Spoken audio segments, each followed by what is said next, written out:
All right, just hit record, so we will go ahead and get started. Thank you all for joining in. So this session is about getting started with Flip, which, as most of you may know, used to be called Flipgrid. Our presenter is Katie Surber from EdTech.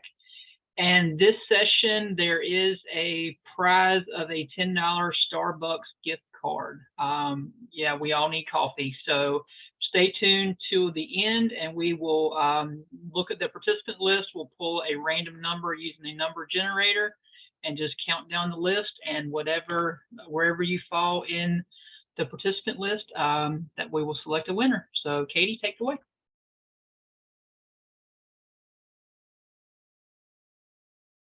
Hey everyone, good morning. As Emily said, my name is Katie and I am an instructional designer at EdTech. But in addition to instructional design work, I am also an English instructor. And as part of that, one of the things that I really love to do in my courses is experiment with technology with my students. And I have had an opportunity throughout the years to, introduce many different new technologies to my students. And if you are one of those people who also introduce different technologies, then you know, like sometimes they are a bust. Let's be honest. Sometimes we try them once and we think this is not something that I'm going to try again. Whether it's just that there was too many bumps in the road, or it just we visualized it one way and it didn't work out the way that we expected. And then other times we're really fortunate that we find something that we genuinely love using and our students enjoy using, and it makes our job easier. And for me, that has been Flipgrid, or as Emily pointed out, Microsoft recently changed it this year to Flip, trying to be a little bit more creative there. I have used Flipgrid with my students I was trying to remember this morning, but I know it's been at least 6 or 7 years that I've been using it with my students, because I have seen it change and evolve many times over those years. And every time Flipgrid does an update, it is an exciting and creative update, I will say. So what I'm going to share this morning with you is how to get started, an overview of Flipgrid, and what it would look like for your students if you were to use Flipgrid with your students. And then hopefully if you have any questions, I can try to address those questions with you. And I will share too, as my role in instructional design at EdTech, I run professional developments with faculty, and I use Flipgrid with them as well. So I have used Flipgrid with many different types of learners and many different ages of learners. And I think it is one that, one of the reasons why I really like it is that it is one that is very user-friendly when it comes to age, when it comes to how comfortable they are with technology, and then the ease of using it and the ease of how I can assess students with Flipgrid. It is part of the reason why I keep coming back to it. And I'll talk more about some of those other benefits as I bring up Flipgrid and go through it, so it begins to make a little bit more sense. So I'm going to go ahead and share my screen.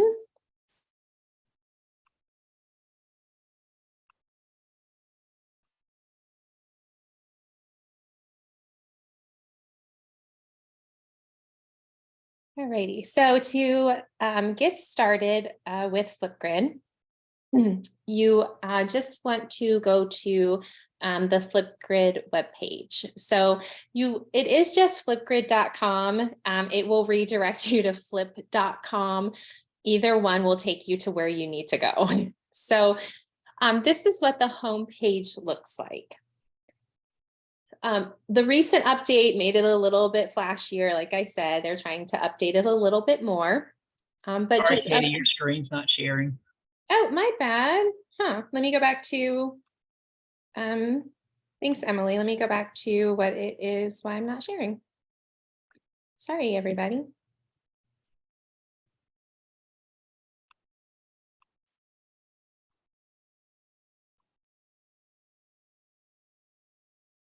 Okay, there we go.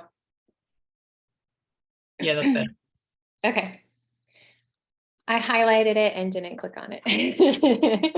Okay, now here we go. So as I was saying, you can go to Flipgrid or you could go to Flip, and then this is what your homepage will look like. So because Microsoft has designed this for educators, it does try to be flashy for students and flashy for educators. But the first thing that I want to point out why I genuinely do love Flipgrid is it is a completely free resource for you and for your students. So when you first come into Flipgrid and when you first sign up for Flipgrid, you do not have to, there is no join fee. There is no, like a lot of times when there is something that is free, there's a limitation for how free it can be. There is no limitation when it comes to Flipgrid. This is a completely free resource to educators. I also like that for your students, they do not have to sign up for Flipgrid. They are linked to you and the groups that you form. And those terms will make sense when we get to the group part of it. But your students do not have to come up. They do not have to create a Flipgrid account. Once you create this Flipgrid account, you share your group and you share your topics with your students, and that's how they participate. So to get started, if you've never come over here before, then you would select the sign up option. I'm going to select to sign up, but it might link me.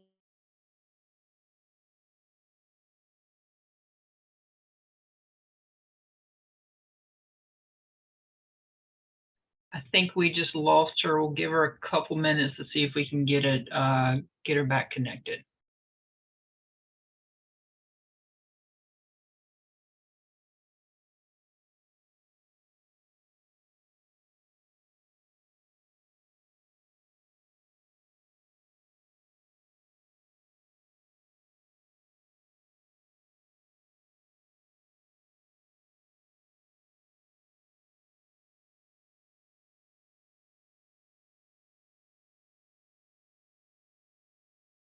That's true, Ed. So she's jumping back on now. Her computer basically shut down on her. So I apologize. She should be back on in just a couple minutes. So please hang tight.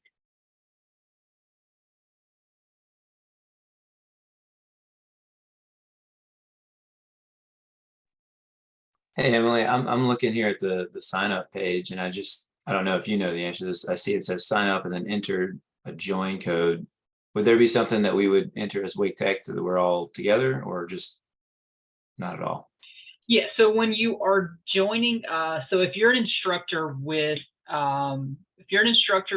Flip or Flipgrid, you basically create a grid, and then you can provide students that code in order for them to have access to that grid.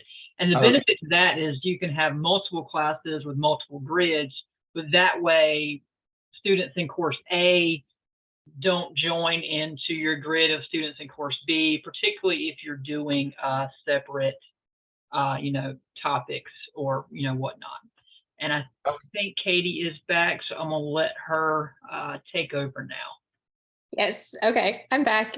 I'm sorry that it's so, yeah, very funny, but hey, I'm here. Okay. I'm going to leave my camera off just in case, perhaps maybe that's why it was working against me. I have no idea, but okay. So I'm back to sharing my screen, and this is where I left off, where if you were to select to sign up for today or sign up. So mine says sign in because I already have an account, but if you were selecting to sign up, this options would still be the same. So it's going to ask if you wanted to sign up with Microsoft or with Google. I'm on a Mac, so it also says with Apple. Depending upon what if your college is a Microsoft or a Google college, that would then dictate which one you'd want to choose. And that reasoning is because it's going to link to your email account and then to your students' emails. So at my college that I teach for, and then of course at Wake Tech as well, we are a Microsoft school. So I'm going to select Microsoft. When I select it, it's going to open up my account. If I didn't already have an account, once I selected Microsoft or once I selected Google, the next step would be just to enter my email address.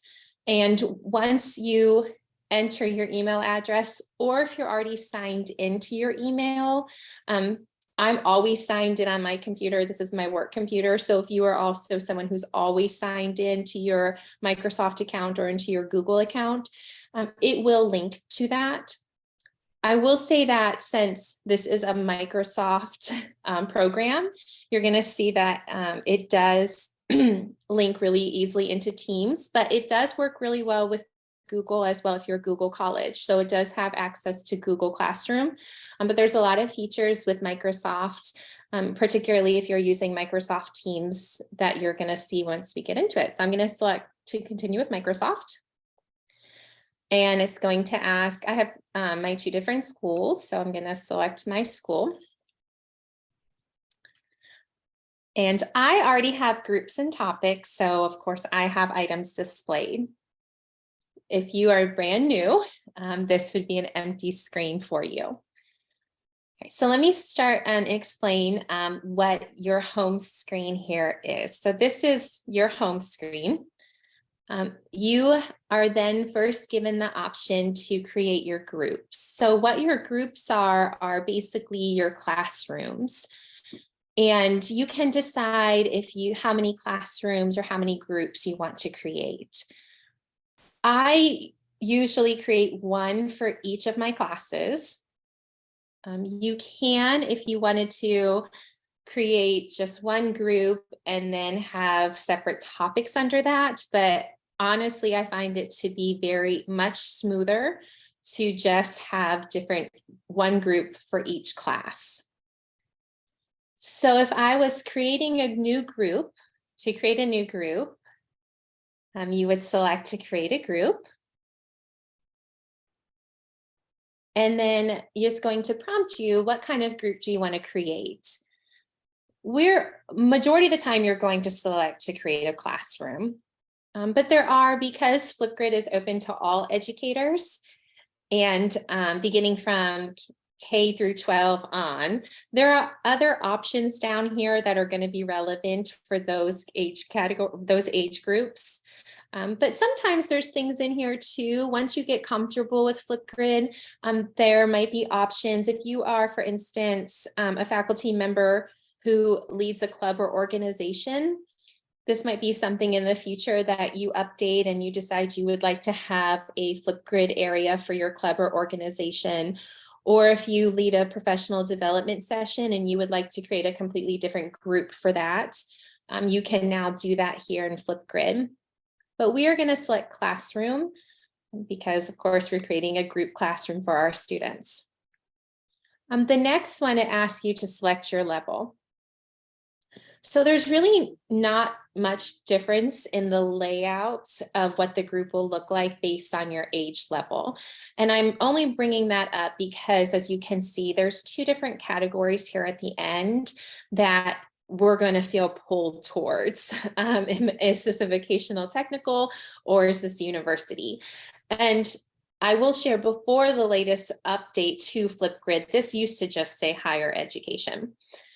The only real benefit to deciding if you want to separate this is once we explore a little bit more what Flipgrid offers, you'll see that you can share your topics with other faculty in the same level as you. You don't have to. And even if you were to select, let's say I selected university, that doesn't limit me. I could still look at vocational technical people. I could even still look at high school sometimes. For my example here, I'm going to go ahead and select vocational and technical. And that's all it took. So I have now created a group. That's my beginning. I have my framework. My next step is to name my group. So this is what I'm going to see when I come into the group itself.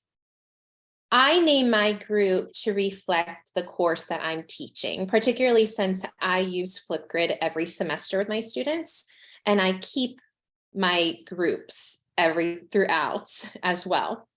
So and sometimes I just take the whole course ID and use it for the group. Sometimes I just take, for my example here, I'll just do English 232, fall 22. This is your course banner. Flipgrid will pick one for you. You can leave it. This is honestly just the picture of what your web page will look like. You can change it if sometimes they pick maybe what you think is a little bit crazy or doesn't match your class at all. If you were to select that, you could go through and look at their pictures. Since I teach English, I normally come over and end up picking the book one. I'm not very, very creative. The next options are, how are you going to have students join? Anyone with a link or only people you approve. Now, your group is not public at all. I don't want you to think that. What that means with anyone with a link is once you share your link with your students, then they can access it. Very similar to when you're setting up a meeting in Teams or in Outlook. Once you share that link, you're good. I usually leave it with anyone with a link. If you were to select only people you approve, then they would ask permission to join, and then you would have to approve them each time. So I leave anyone with a link, particularly because the next part is we set their email address. So when your students go to join your group that you've just created, they also join through their email. Just like you created it with your email, they join with their email. So you want to set what the email is that they are allowed to join with. So when I set up my Flipgrids for my students, in my instructions, I make it very clear to them that they have to join with their college email account. So it's my WakeTech. At WakeTech, ours ends with @mywaketech.edu is what our students' address is. So I would enter that ending into our email in Flipgrid. You could also enter, if you plan on inviting any faculty members, if the faculty member's email address is different than your students, which ours is at WakeTech, then I would enter that as well. So what that means is when people try to join my group and they enter their email address, only people with those particular email address domains can join my group. And then last, if you are a Google College, you can link it directly into the Google Classroom. If you're Microsoft, you'll see the Teams option later, don't worry. Microsoft would not neglect themselves. Right, so I'm created my group. And once you create it, you have the options of how you want to share it. This is not your only opportunity to just share your group at all. So I'll come back to how we'll share our group in a little bit later. But this is, once you see this screen, then you know you have successfully created your group and it has been published on Flipgrid and you are good to start. When you share your group, this is a question that I get pretty often. You are sharing basically that entire classroom with your students. So what I do is I create my group, and then in my syllabus, I let my students know that we use Flipgrid in the course and that this is how you can join Flipgrid. So for students, another reason why I like Flipgrid so much is that students have the opportunity to participate in discussion boards or in their peer reviews or their presentations, however you decide you want to use Flipgrid. They have the opportunity to participate really in different ways than they might have in the past. Traditionally in the past, our students are really limited to, they are at their desk or they're at their computer and they're working, they're posting, they're submitting. So for many of our students, they have to carve that time out to work. What Flipgrid gives them is the opportunity to work while they're also perhaps doing other things. So what I mean by that is I've had many students do their discussion post while they're in line to pick their kids up from school. Or I've had students do their discussion post on their lunch break at work. I've had students go outside and do their discussion post. And so they felt that they could, it became more realistic for them. Oh, I can get this in. I feel less pressure that I can do this. It also gave them the opportunity for many students, as much as we want every student to have access to a laptop in the course or access to come to the computer lab at school. We do have to recognize that for many students, their mobile device is where they are doing a lot of their work, whether that is just where they are updating their courses, trying to submit their material. We know that that's where they're trying to do a lot of their discussion posts because we can read and see that that is obviously on a mobile device. Flipgrid gives them that opportunity to work on their mobile device and be successful in that. And how they're able to do that is they can work on Flipgrid through an app on their phone, or they can work on Flipgrid through Blackboard. So this sharing the group, we have a few different ways that we can tell our students to join our group. So we can, in the syllabus, I usually include the link. What the link does is it directs them direct to the web page itself. I always embed it into my course, and I'll show how to embed as well. So for students who are in Blackboard, they never have to leave Blackboard. They can just do their class as normal. I share it in my Microsoft team if I'm using a team for that class. I don't always use a team, but if I am, then I'll share it to the team as well. And then I also include here, I include a QR code as well. And that way they can download the app. And then once they have the app on their phone, they're able to participate anytime with their phone too. So for some students, as soon as they download the app and they join the group, then every week, that's how they come back into the discussion, is just by reopening the app and working through the app that way.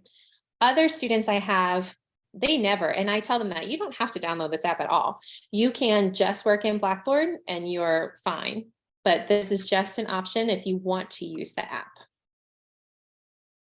All right, so how then will, now that you have a classroom, what can you do with this classroom? Once you create the classroom, Flipgrid itself does automatically give you a few topics. These topics are just to show you what it would look like. You don't have to keep these. If I were to select over here, I can delete these topics. But these are some options that Flipgrid just shows you what your classroom could look like. So things like your introduction post, a weekly check-in post. This is just a general, if you have any questions, post. So you could leave these or you can erase them once you get started. This is where you have an option if you wanted to add a co-lead at any time. So historically in the past, I've had faculty members want to take a look at my course. You can always add somebody here to take a look at any time to your class, and that's where you would do so. This is your join code. This is another option that you could give your students. So if you include this in your syllabus as well, if let's pretend that they think, oh my gosh, I have a discussion board due. I can't remember. Oh, that's right. I got to go to Flipgrid. This is the join code that they would put on. So I include that in my syllabus and in my getting started page of Blackboard as well. If I were to select member view, this shows me what it would look like to my students, and we'll do a member view at some point. Over here are just my options to edit my group at any time. So as I'm working, if I want to make any changes. So if I want to decide to change my theme, or if I decide that I want to hide any of my discussions or even delete it later, this is where I would go to do that. And here's your Teams integration as well. So I'll stop just for a second and see if there was any just initial questions about setting up that classroom part.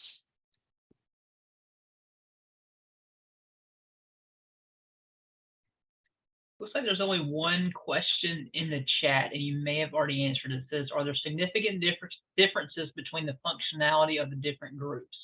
I.e. you can only share within the same level. So there's not significant differences of how you would set up a group or what internally each group would look like, but or even the age levels of the groups. There's not huge differences there. Once you set up a group, then that group is contained within itself. So we wouldn't really be able to mix and match students, let's say, if we wanted to do like blind peer reviews or anything like that. But let's also say that you're teaching 4 sections of History 131, and you created a group for each History 131. You are able to, and this is just a shortcut, very similar to like a course copy for Blackboard. You are able to copy group, you are able to copy topics, which is helpful. It doesn't sync them together or anything like that. They're still separate. So if you want to ever mix students together, like I said, a blind sort of peer review of any kind, then you would want to make one group. But no, there's functionality wise, they're all the same once you create that group.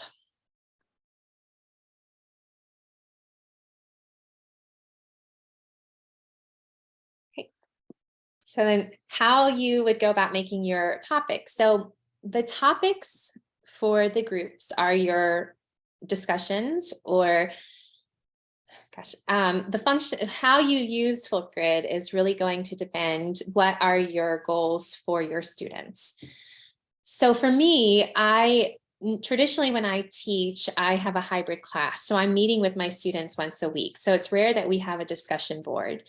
But what I do with my students is I have them do a weekly check-in or a weekly journal. And I have put all of those onto Flipgrid. So they do have a weekly video journal that they submit to me.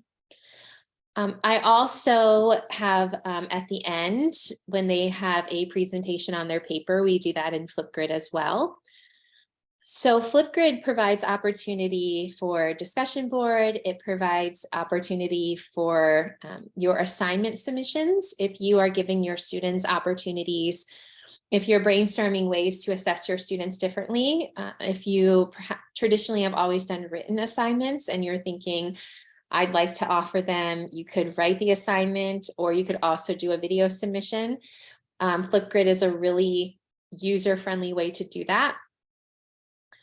And I will share for me, I find, because this is a question I get often, I enjoy grading in Flipgrid because I'm able to listen to the student and type my feedback to them as I'm listening to them. Or if I leave a video feedback back to them, then I feel that it's more interactive one-on-one back to that student. So if I'm teaching just an asynchronous course and it's fully online, it's a great opportunity for me and for my students to really engage with each other, more instructor presence, more content engagement, which is such an important part of that student feeling like they belong in that classroom. So you're able to provide that personal feedback that students are really looking for. So it's one of the reasons, I feel like I'm always saying one of the reasons, another reason why I like Flipgrid so much. All right, so how you would go about adding one of those topics. You just select to add a topic. And this part looks very similar to discussion board forums. You would start with your title, and that is just what is your discussion title or what is your assignment title if you're doing an assignment. So I'm just going to keep it generic and put sample. This is your discussion prompt itself. And then down here, you have the option if you want to upload any sort of media with your topic. So it can be things very simple, an image, just a picture itself. You could record a video. So if you wanted to do a weekly announcement, for instance, and have your students reply to that announcement so you know that they're watching your video, or if you want to do a course orientation and have them reply to your course tour, for instance, you can record a video as the discussion prompt. Oftentimes I pick this one. This is what it looked like when Flipgrid created it itself. This is just stickers or Bitmojis or different GIFs. So I'm just going to go with, you can search, by the way, that I don't know why the homepage is always a bunch of kittens, but a lot of times I search the specific author that we read that week or a theme that we discussed that week and try to get one that's relevant to what we're talking about, but I'll go with the cat. The next one is your record time. So this is one that a lot of people ask me about, like, how long should we set this for? You are able to set up to 10 minutes. Now, on a normal weekly discussion, I by no means would I set a 10-minute recording time. And because what I find is that students see that clock and they feel like, oh my gosh, I got to keep going. Oh, I got to keep going. We know we know students' writings, and we know that students will keep circling if they feel that they have to reach 3 pages. They're going to do the same thing if they think they got to go 10 minutes. So I find a good spot is somewhere between 2 and 3 minutes. And sometimes students will just pick back up. They might do a secondary response to their video and say, oh, I got cut off, but I wanted to add one more thing. That's fine too.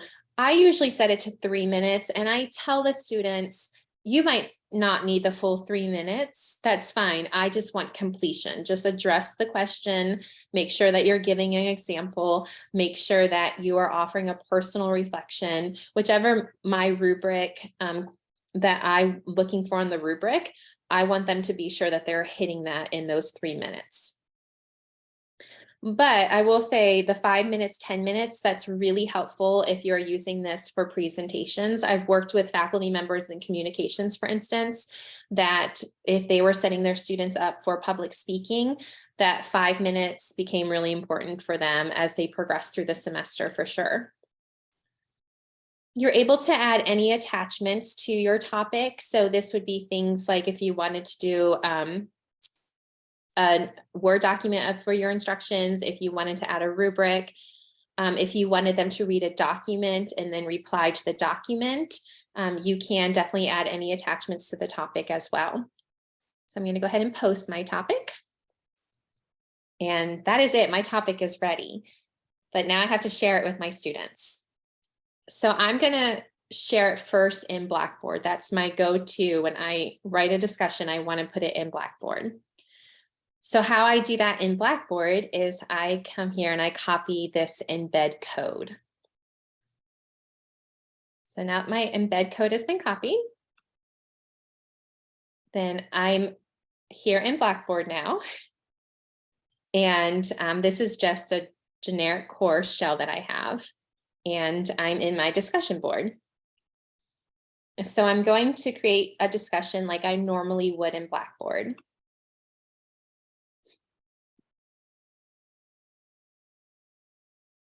So however I normally would title it.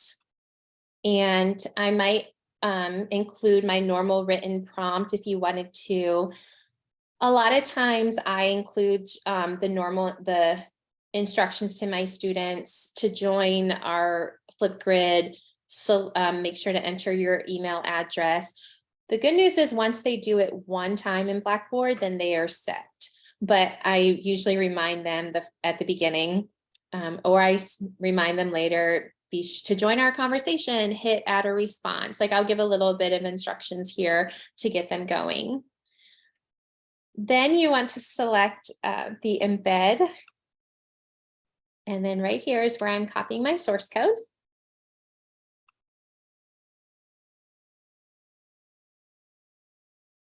And then you would set it just like normal, like your date restrictions, your grading, everything like normal. And then this is what it would look like for your students. So when they come into, when they come into their discussion board, they're able to, I only wrote discussion prompt. This would normally be the title. This would normally be the full prompt. And then they would hit to add a response.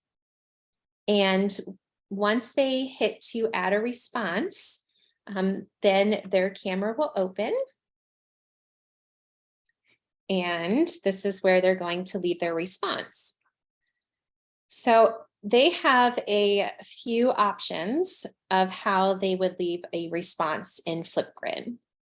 I'm going to actually go back to Flipgrid to share those different options. But this is what it would look like for them when if they were to record in Blackboard. So as you can see, they don't have to leave Blackboard at all. They would leave their response. Once they finish their video, then it just posts here directly in the discussion post. As more students start to leave their response, then we'll see more videos start to post. And students can watch the videos in Blackboard. Students can reply to each other.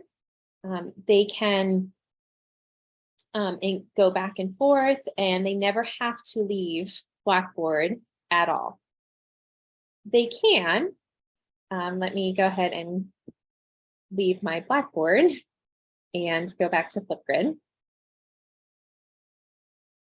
If they just like before, they can. If they were to come back to that initial group, they can still access those topics here in the group. They could still, they could come back through Teams. They could come back by this individual code, this individual link. So sometimes when I set up my course in Blackboard or my topic in Blackboard and I embed it that way, I still copy this link as well. So if a student is in Blackboard, and very, very rarely does it not load in Blackboard, but they still have that link so that they could still click on the link and go over to Flipgrid and leave their post in Flipgrid itself too. So we are all set. This is what our topic would look like here in Flipgrid. And if I were to select member view,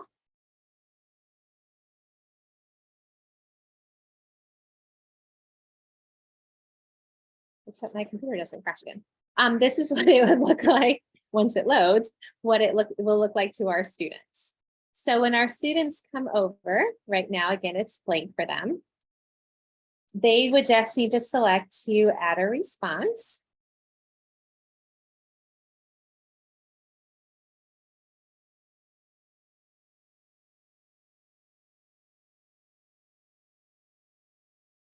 And then they have this is what their video response is going to look like. So a couple of things that they're going to see when they before they can hit record. Your students are naturally going to be curious about what some of these things are. This side is their different filters. So these are just different ways that they can change what their picture looks like. This side is their backdrop itself. So they can filter their background. They can add images to their background. They can use their screen as their backdrop. And what's kind of interesting, like kind of a cool feature with that, using their screen as a backdrop, is if they are doing a presentation, then they can have like their PowerPoint and stuff, where I'm pointing where my living room is, would be their PowerPoint, and they could go through and give their presentation. And it looks really nice when they do that. Over here, I'm not on a touch screen computer, but let's say that I was on a mobile device or I was on a touch screen computer.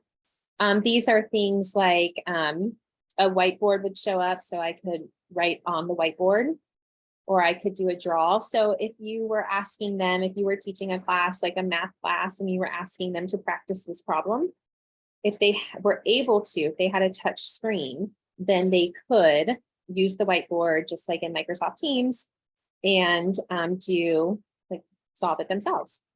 These are just frames. So by that, I mean, I'm ready for Valentine's Day. Like some of these are just like little cutesy things that I will honestly say, majority of my students have never touched a single one of these. Sometimes as the semester goes on, they get a little bit curious, like, what is this going on over here? That's fine. I tell them I don't mind. Where the filters are kind of nice at first is if a student's feeling a little bit nervous about the idea about being on camera.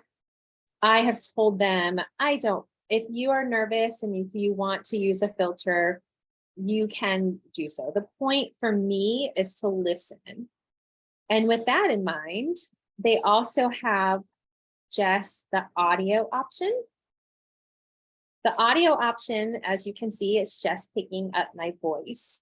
So if you want to give your students that choice, that if they can leave a video or they can leave an audio response, then that is an option that you can give your students. So when it comes to creating your topics, then the more topics that you create, they will continue to be listed here. In fact, let me go over to one of my groups.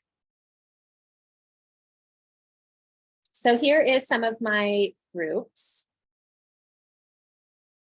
And as your groups develop, this is what they start to look like. So this is my group, and these are our different topics. And these are their video responses. Let's see. This is what it looked like to this group of participants. And they have left their responses. And then what you can see is their response. And then anytime you see a number like this means that there's been a response left to that person as well. When I start to watch, then it will just keep flipping from each person to each person. So as I'm grading, it works out really well because it naturally just keeps going on to the next person. Any questions? I'm going to pause there for a minute, see if there's any questions before I show a few more things that you can do on Flipgrid.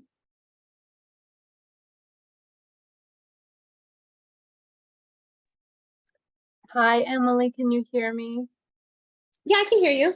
Hey, this is Erin. So as you know, I teach Spanish, and we're looking for a way for students to be more interactive speaking in the online classes. And so my question is, I think you answered it, but I wanted to confirm. I've only seen my daughter use Flipgrid in her 5th grade class. She, her teacher had her record herself on a video, and then while I was just looking over her shoulder, it looked like she could watch all of the videos of all of her classmates before she actually videotaped her own. And so to me, it seemed like kind of like a video chain. I don't know if that's the right way to put it, but I'm thinking and wanting to confirm, when students are asked to respond, are they able to respond to individual students in different order, or do they have to, is it kind of like a chain link where they can only respond to the last student who posted? No, they can pick. So what they'll see is everyone who has responded. Now they can watch anyone. So sometimes they might hop around and think, oh, I don't know what to say to this person. Very similar to a Blackboard discussion board. So they can look around at everyone's videos, but they can reply to whoever they choose. And then that person can reply back to them. So that can create a chain. So you can reply to a reply, but it doesn't have to be. So it can be an individual video here, an individual video there. Okay. And if we do want it to be a chain, then we would just put that in the instructions. For example, if I said, okay, one of you is going to start off with a question, and then the next person's going to answer it and then ask another question, and then a different person has to answer that and ask another question. So kind of like a question response chain, but that's also possible. Yeah, and actually that's a really good idea. We're That'd be a trying, really fun way to do it. we're trying to work towards that. My other quick question was, what is the minimum recording time? Is it like 30 seconds? It's 30 seconds. Okay, thank you so much. No problem. Was there any other just curiosity questions about the creating your topics or what it would look like to your students? So it looks like there are a few questions in the chat. And I apologize to those that are posting in the chat if I've missed anything. One question says he saw hours of engagement. Who, as far as that? So that is everyone that has been a member of that group. So that one that I shared is my faculty group. So those are all the professional developments that I have taught, that I teach. My student one, since it's smaller courses, you might not see as high of numbers, but that it means all the members. So how long videos have been watched. And for most videos, they're only 3 minutes long. So it's quite a lot of videos that are being watched, and it will show you under videos how often the video is watched. So I know, so if I tell students you have to watch a video and reply to it, it keeps track of that.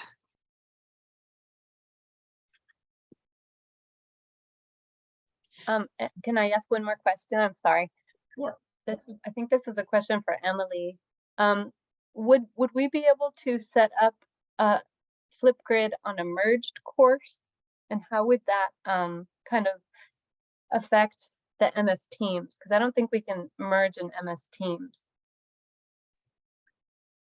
If you have a merged course within, obviously at EdTech, you can also merge your teams. So the way Flipgrid works, keep in mind, Flipgrid is external to Blackboard or Teams. So you're still, you would work on your group or your within Flipgrid, and then just grab that embed code and put it inside of your Blackboard course or inside of your Teams. So yeah, you could still do it with merge. Okay, courses. Cool. Because I think I did come in a little late. I'm sorry. I had a student conduct meeting, but I'm understanding that Flipgrid, I know it's external, but the way Katie is showing it to us, it seems that it's integrated into Blackboard, like it's a tool in Blackboard, right? So students don't have to actually go to Flipgrid if they don't want to. They just all stay in Blackboard.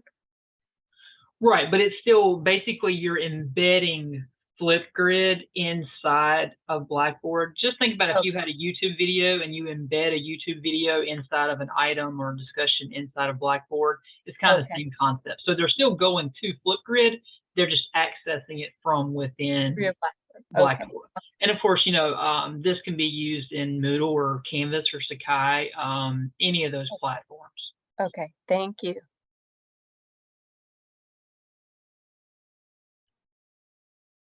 So we only have a few minutes left, and I wanted to show another thing that I use Flipgrid for a lot, that I really enjoy, not just for creating my classrooms and my topics, but I'm someone that leaves a lot of short videos for my students. I do welcome video, of course, but I also do a weekly video.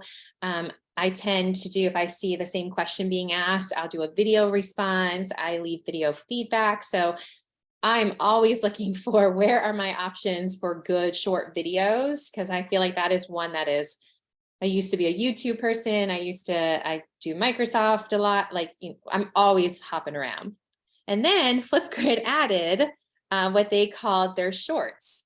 So if I were to select that camera option, I can record my own short videos.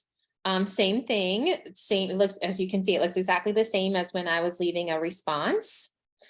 I can do the same if I wanted to do audio, if I wanted to record my screen, everything is the same. And then it is saved to my Flipgrid. And if I came over to my, what they called their shorts, these are some of the videos that I have made in the past, and there's a lot more. So it houses, some of these are awful. These are all my responses I made. to students too. So don't think I record myself this much. These are all the responses I have made to different Flipgrid posts. And then shorts are different videos that I have made. And what I like is then I could download the video if I wanted to keep it. But if I wanted to share it, then I would share it that same way.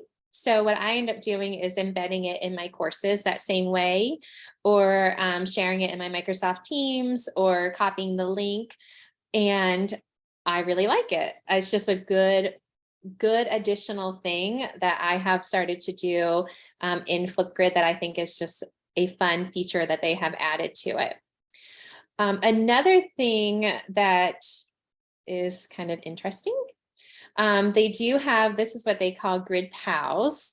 So these are just different educators that also are using Flipgrid.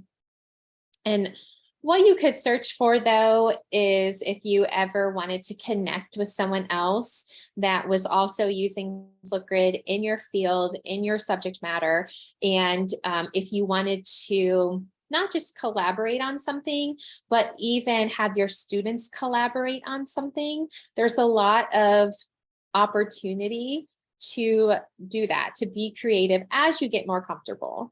Obviously not something you would necessarily do on day one. The other thing you'll see over here is discovery. So discovery is already completed topics that you could use. So if you are looking for ways to not just change up your discussion boards, but also thinking, I would like to offer more engaging ideas too. Like I want to use this opportunity and really see if there's new ways for my students to engage in the discussion boards. What are some new opportunities, some new types of questions I can ask them, even if it's just a new icebreaker, a new type of assignment, something that maybe someone else is doing that's just really unique and interesting. In the discovery area of Flipgrid, you could browse, and these are people who have shared different topics that they've created. And of course, many different age levels. So as you share, you would be able to limit what it is that you want to, not just your subject matter, but your age, and look through already completed topics. And once you select one, you're able to add the topic directly into your group. It's already done for you. So it's a great opportunity to add something new and something interesting to your group. Again, even if it's just, I'd like to start adding, like I said, a great new icebreaker, or I'd like to start adding more opportunity for them to discuss current events in relationship to what we're talking about in the classroom. So I'm going to use Flipgrid as an opportunity for them to do that. There's lots of different topics in this section of Flipgrid. It's one of those, like, once you get started, you start looking at, oh, wow, there's a lot of cool stuff that other people have put together. And these are people, of course, that have been on Flipgrid for a long time. So their discussion boards are really cool, but they are a great resource too to look through. So I'm going to go ahead and stop sharing and just see if there's any final questions, any final curiosities about Flipgrid in the classroom.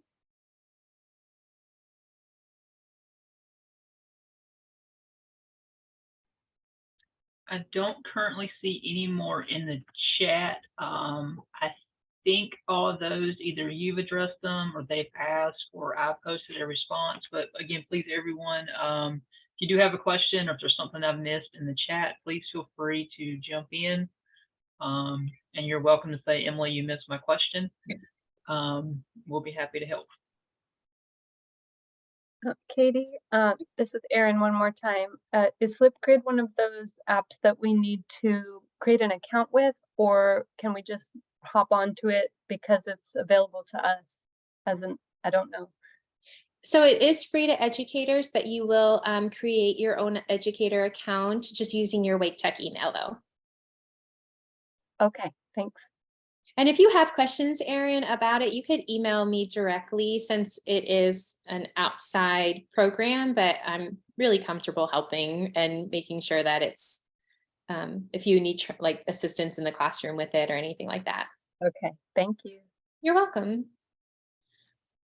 And I guess I'll share one final thing before you go. One of the things that people ask me a lot are how students receive this, because, you know, we're asking our students to put themselves on video and to engage through video when traditionally they're very used to typing. And for a lot of students, that's what they like. That's what why they're online. I have historically received very, very little pushback from students. Once I explain to them in the syllabus, this is what we're doing. I don't really give when I first started many years ago doing Flipgrid, I would say, you could give this option, you could do the discussion, or you could do Flipgrid. That became too overwhelming for me. So I was like, we are doing Flipgrid. You are leaving a video response. I gave them the option for the filter. I gave them the option for the audio. And then what I found was once students practiced it once or twice and they could see that the video, you're able to restart. It's not a one time you're done. You're able to start it. You're able to begin again. That they saw how easy it really was and that they were able to leave what normally a discussion board, they felt a lot of pressure, that they had to get the answer correct, that they had to type it well, that grammatically they had to, that they were really focused on the grammar of it. In this case, it was just a conversation. And once they became comfortable with, okay, I am on camera, but this is easy. I just have to talk like I would talk in the classroom and I just have to share my ideas. And it was kind of funny for me to see the progression of the student who was so scared, but by the end, they were like, you know, sitting down outside and very casually sharing their conversation of this is what their response was to the reading this week. And then they were replying to other people. And so it did become, once they got past that initial, okay, I'm doing this, it was, I really enjoy it. I think it's a really fun way to engage with students in a way that you normally in an online course, you're not given a lot of opportunities to do so that way. So if you ever have any questions, or if you ever want, if you're ever curious to learn more, you're more than welcome to reach out to me anytime. I'm more than happy to help beyond this presentation. But I thank you all so much. And thank you, Emily, for setting this up. Thank you. Yes, absolutely. Thank you, Katie, and everyone for joining in. And as promised, we do have a $10 Starbucks gift card to give away. So again, how this works is basically I did a random number generator based off the number of participants. There are 23. And the number that landed on is Heather Lanier. So I've got your email from your registration. So I will reach out to you and send a $10 Starbucks gift card your way. So congratulations. And we've got a couple more sessions lined up today. The next one is, let me pull up my information. The next one is, I believe it's from a company called Packback. So they basically they want to use, or they leverage AI to improve student and faculty engagement. So that session starts at 12:30, and then we also have one more at 2 o'clock this afternoon. So thank you all, and hopefully I will see you later today.